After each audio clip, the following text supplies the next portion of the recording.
What is up, guys, and welcome back once again to the Ebby Space Agency journey here on KSP Career Mode. We're here for episode number 17.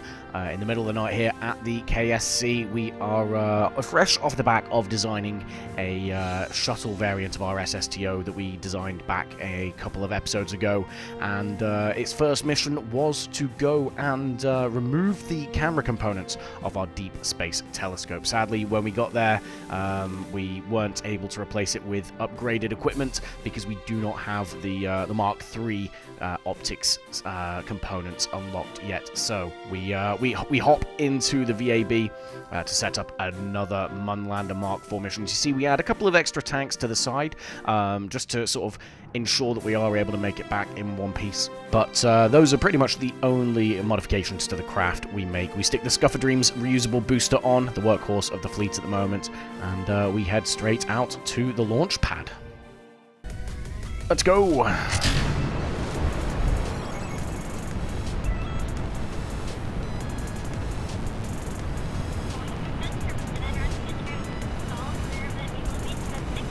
And yeah, so obviously the launch goes well. I mean, why would it not? You know, we've used this craft multiple times. We know how it behaves. We know how to fly it.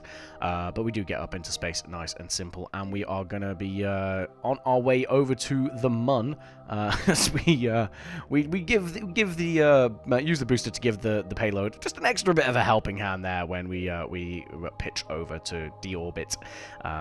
I mean, the booster manages to make it down in one piece, and we actually try something a bit new here. We had so much fuel left over that we actually go for a powered landing here. We don't use the onboard parachutes, and we actually set it down nicely on the engine bell there. So that kind of impressed Werner enough that you know, he's gonna look at some alternate methods of landing this booster in future. But we go back to the spacecraft currently orbiting, and it's setting its path over to the Mun.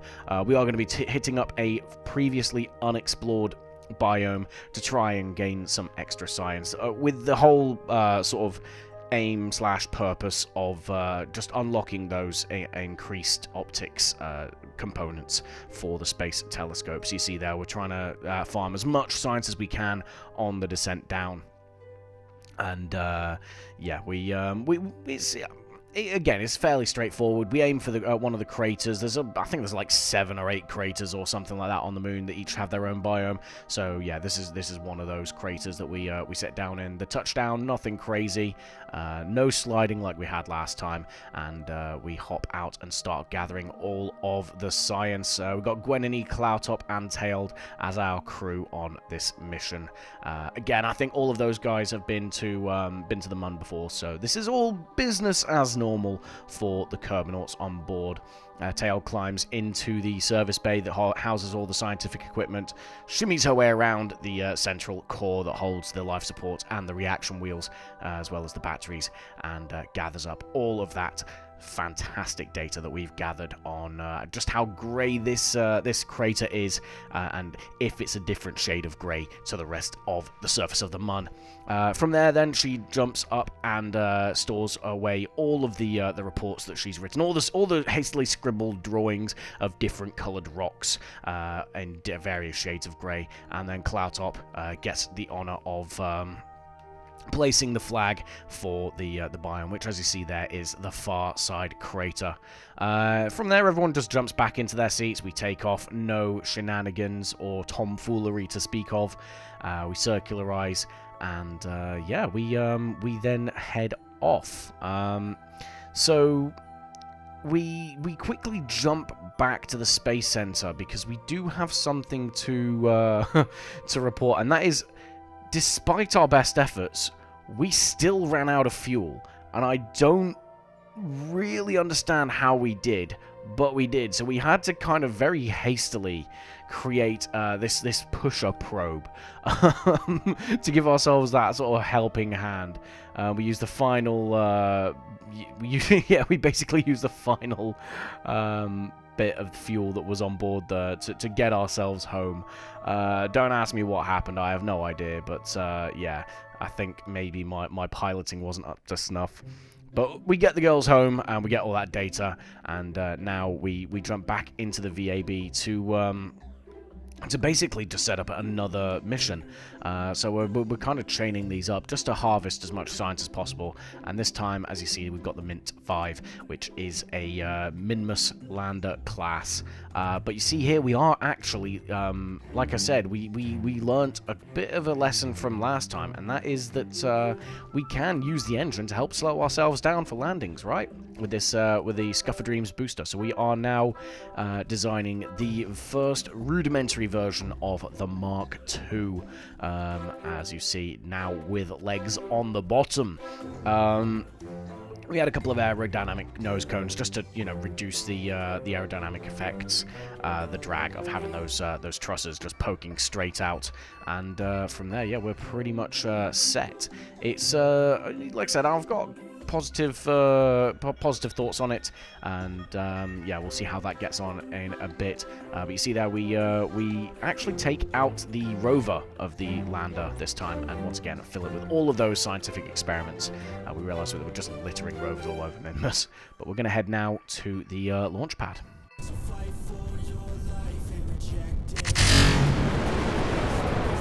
Oh, this thing's fast.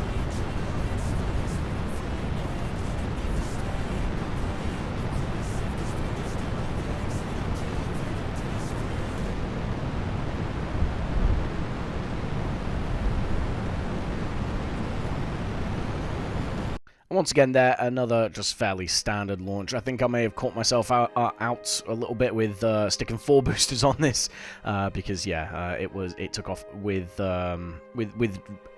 gusto, shall we say. But yeah, the boosters separate. They don't get caught on those nose cones. Well, I say nose cones, they're kind of tail cones. I don't know what you want to classify them as. They're nose cones that have been placed on the tail of the booster. But yeah, we pitch it over, we perform the deorbit burn, and we begin the deorbit process. And yeah, the landing gear placement seems to hold up well to the heating.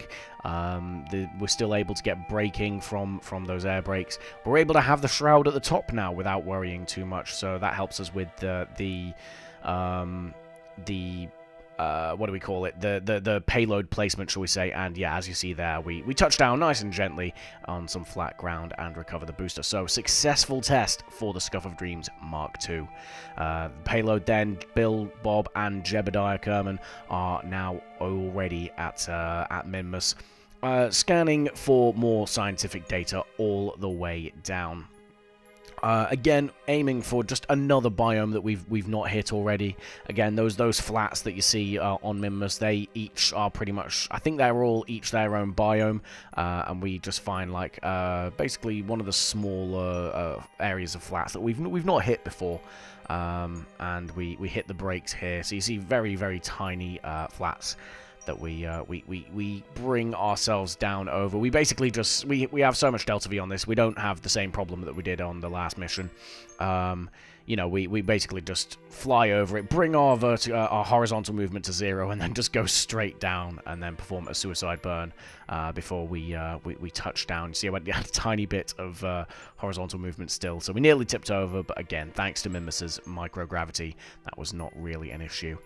Bob then does what he does best, does some scientist things, grabs surface science and stuff, places the flag as well on the flats, and nearly smashes the golf ball through the spacecraft. I'm sure Jebediah and Bill would absolutely have had something to say if he actually had done that, but thankfully he misses, and yeah, there's no damage. They're able to hop back into their seats, perform a fairly routine takeoff, and you see here we're making our descent back towards Kerbin. Landing on the night side does mean that most of the landing is obviously darkened, but the Firefly mod comes in clutch once again with those beautiful lights, and we do have our science, which does mean, as we take a quick look at the new chest bling that the three are getting, but we are going to cut to the science center now, and we get the node that contains the new optical components.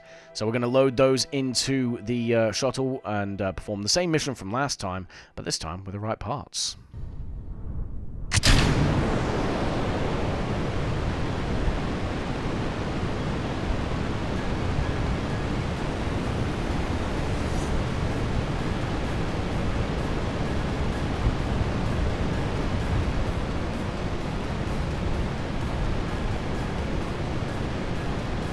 And so Jebediah, Bill, and Cloudtop then take off in the same rocket, same shuttle, sorry, that they used last episode, with the same very, very janky launch profile. I did not make any revisions to the design of this thing before we then went off and launched again. You see the dorsal tank does disintegrate when we drop it. Near orbital speeds, well within the atmosphere. Yeah, I'm not gonna lie, I'm probably never gonna redesign this thing. I just love the quirks of launching the boosters like rocket, like missiles, and then just having to roll over to drop the dorsal tank while also going near orbital velocity. It's an absolute meme. But you see there, we get into orbit without any further problems, and we do set ourselves up with an encounter with the Deep Space Telescope.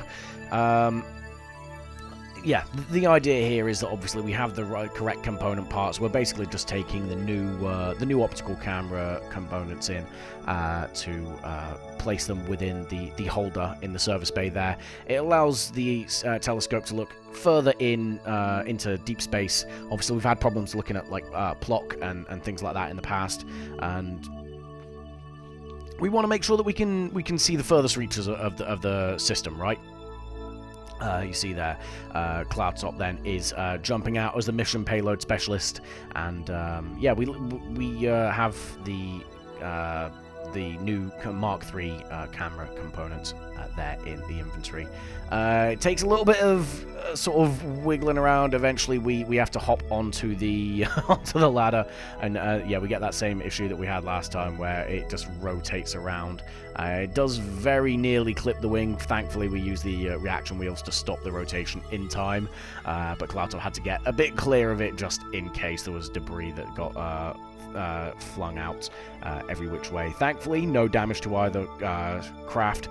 We close the service bay up and turn tail and start heading home, while the weenies in the space station, not space station, sorry, the space center perform all the necessary self-tests on the newly renamed Isley Deep Space Telescope, named after one of the viewers in chat that had been there from the start of the career mode.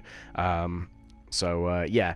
He's immortalized in the Ebby Space Agency from here on forward with his own space telescope designed. He got that because he did also help me fix the distant object enhancements issues that we were having. And managed to get it to work correctly. I managed to get it to work correctly with his assistance. So yeah, as sort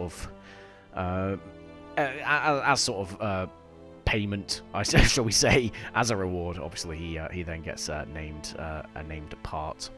But yeah, so the rest of the descent goes off fairly simple, pretty much exactly the same as it did last time. Making multiple passes and using the air braking / aerodynamic forces to try and slow ourselves down. We do overshoot the KSE by a considerable margin. But we are still sort of making multiple passes. But eventually we do, like I said, we do completely overfly the KSA. We miss it by a good margin. And in fact, we end up having to try and divert to Sandy Island Airfield, because we only have about 200 meters per second Delta V in those rocket engines.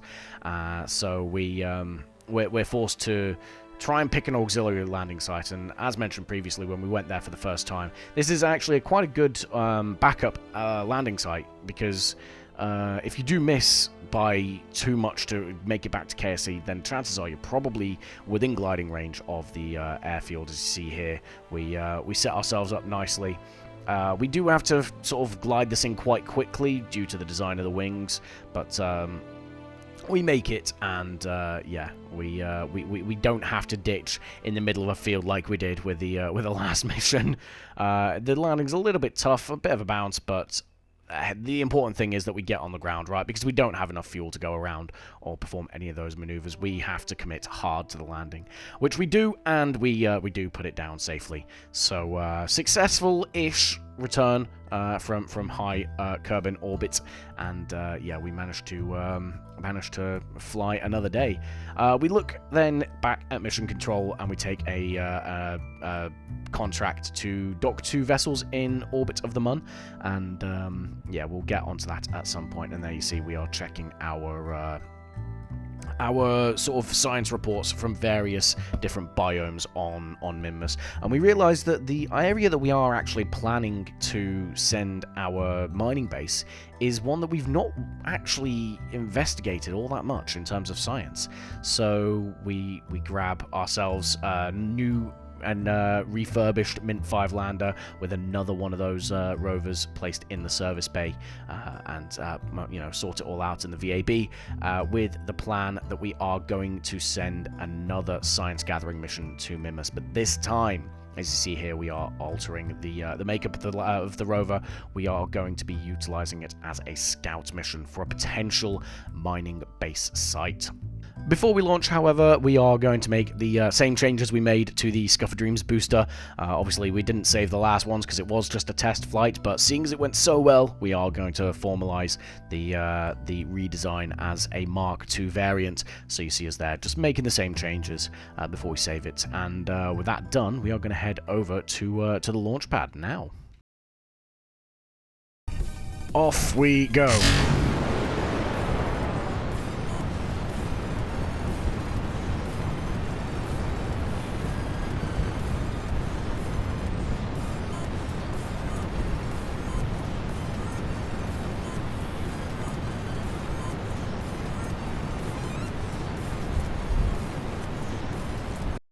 And there you go, once again, as mentioned previously, this is a routine takeoff, a routine flight for us these days. The boosters, once again, missed the landing leg gear things, whatever you want to call it.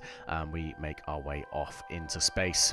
Nice, simple separation again for the booster.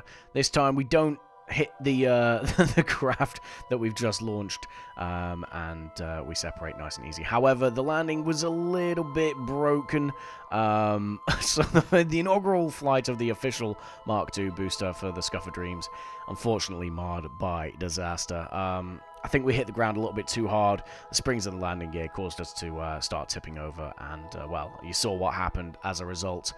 So we still need to take care when we are flying this thing and landing it. But the lesson has been learned for sure.